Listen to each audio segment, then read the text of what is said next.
पिछले भाग में आपने पढ़ा, कालू और रानी को अस्पताल ले जाया गया जहां रानी मर गई थी।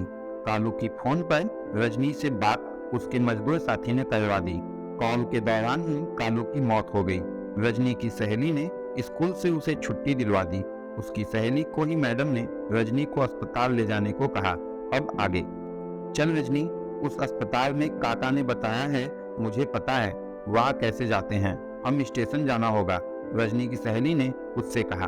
ठीक है, किसी तरह सुबकते हुए रजनी ने बस इतना ही कहा। दोनों सहेलियां पैदल ही पास के रेलवे स्टेशन के लिए चल पड़ी। 10 से 15 मिनट चलने के बाद दोनों स्टेशन पर खड़ी थीं। रजनी के पास तो ज्यादा पैसे थे नहीं और उसकी सहेली ने अपना पर्स निकाला। वह लाइन में लगी और दोनों के लिए टिकटें खरीदी। भैया, अस्पताल जाने वाली लोकल ट्रेन किस प्लेटफॉर्म पर है? रजनी की सहेली ने रास्ते में आते हुए एक पुलिस से पूछा। वह उस तरफ 3 नंबर प्लेटफॉर्म पर जो गाड़ी खड़ी है वही वाली जाएगी, जल्दी जाओ और थोड़ी देर में छूटने वाली है, पुलिस ने जवाब दिया। जल्दी चल रजनी, और तू चिंता मत कर, मैं हूँ तेरे साथ, ठीक है ना? रजनी की सहेली ने उसे हिम्मत बनाने वाले अंदाज में कहा और उसका हाथ पकड़कर जल्दी जल्दी 3 नंबर प्लेटफॉर्म की ओर बढ़ने के लिए रेलवे ब्रिज की तरफ बढ़ चली। टाइम पर पहुंच गए और लेडीज डब्बे में थोड़ी सी जगह है, चल अंदर घुसकर सीट की तलाश करते हैं। वैसे लगता तो नहीं कि कोई सीट खाली होगी, रजनी की सहेली ने उससे फिर कहा। अब तक रजनी कुछ हद तक संभल चुकी थी और उसका रोना रुक चुका था।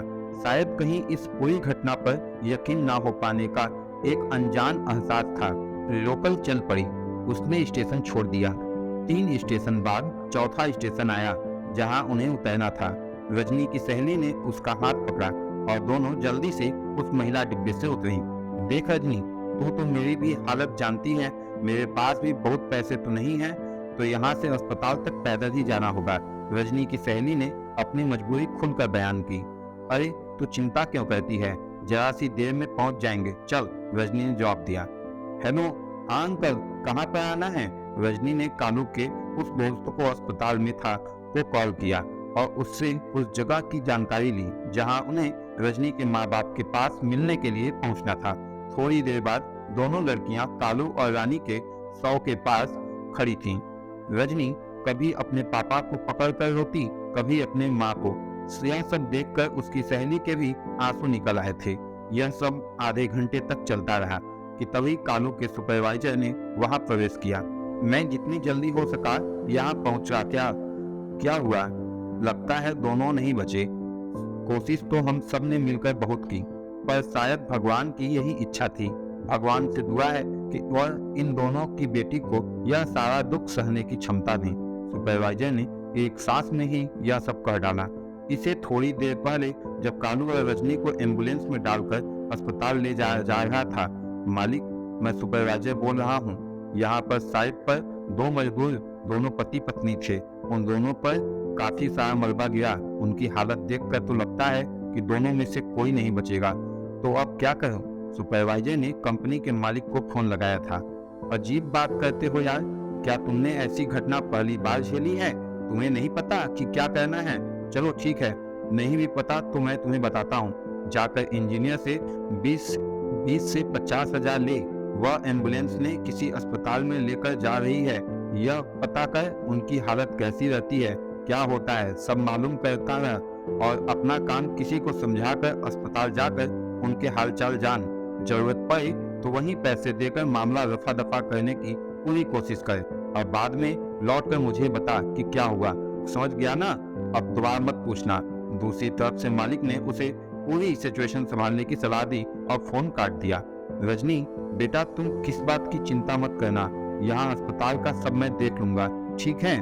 मैं अभी जाकर डॉक्टर से बात करता हूँ, सुपरवाइजर रजनी से बोला और डॉक्टर की खोज में निकल पड़ा।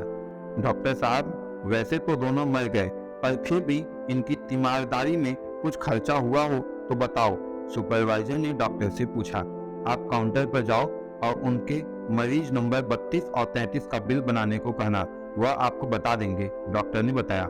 जी शुक्रिया, मैं अभी आता हूँ, सुपरवाइजर ने डॉक्टर से कहा और अस्पताल की गेट के तरफ लपका, क्योंकि रिसेप्शन उसी जगह पर था। मैडम, मरीज नंबर 32 और 33 का कितना बिल हुआ? जल्दी जोड़कर बताएं, मैं पेमेंट करने आया हूँ।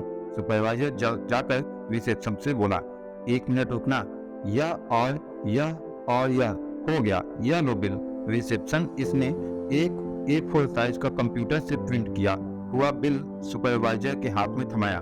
धिक्कार है इन मजदूरों के लिए, और वह भी जो बच नहीं सके। मर गए, उनके टेस्ट, उनकी एम्बुलेंस, इनका खर्चा 10,000 रुपए हक कर दिए हैं। इन प्राइवेट अस्पताल वालों ने कहा तो सोचा था कि ज्यादातर पैसे मेरे खुद की जेब में चले जाएंगे, और चलो देखते हैं क्या बचता है। सुपरवाइजर मन ही मन खुद के नुकसान की बात सोच रहा था, और यह तेजी से सोच रहा था कि कैसे कितनी ज्यादा पैसे वो खुद की जेब में डाल सके। यह लो मैडम, यह है आपके पैसे।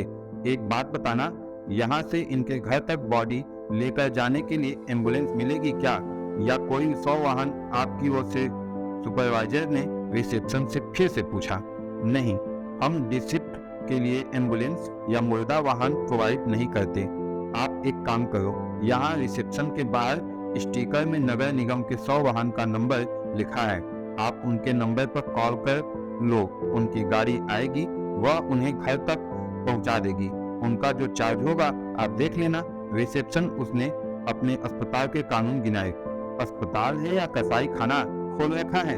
हरामजादों ने। वैसे तो मैं भी मुर्दों के भी पैसे खा रहा हूँ, पर दुख होता है यह सब देखकर। जाने अचानक कहां से उन बदनसीबों की बदनसीबी पर उस कमीने सुपरवाइजर को भी अफसोस हुआ, पर यह भावना कितने देर तक उसमें टिकती, और तुरंत ही वह फिर पैसे बचाने के जुगाड़ में लग गया। सुपरवाइजर ने नगर निगम की गाड़ी को फोन कर दिया था। गाड़ी आने में 1 घंटा लगना था, क्योंकि गाड़ी किसी और की लास्ट राइड्स में व्यस्त थी, और सुपरवाइजर वापस रजनी के पास पहुंचा। यह लो रजनी बेटा, यह लो 20,000 रुपए, इनमें से अपने माँ बाप का क्रियाकर्म करना और कुछ पैसे बचा कर रख लेना।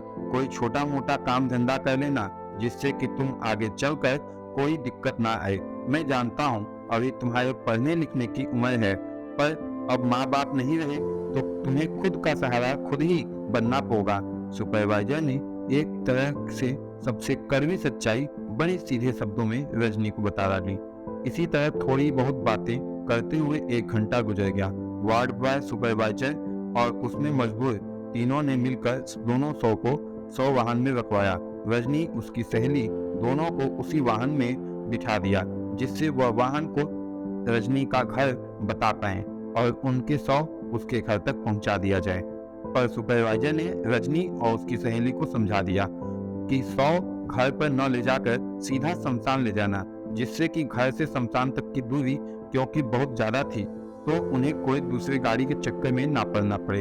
यहाँ से उनके घर के पास सबसे नजदीक वाले शमशान तक का कितना देना होगा? सुपरवाइजर ने गाड़ी के ड्राइवर से पूछा।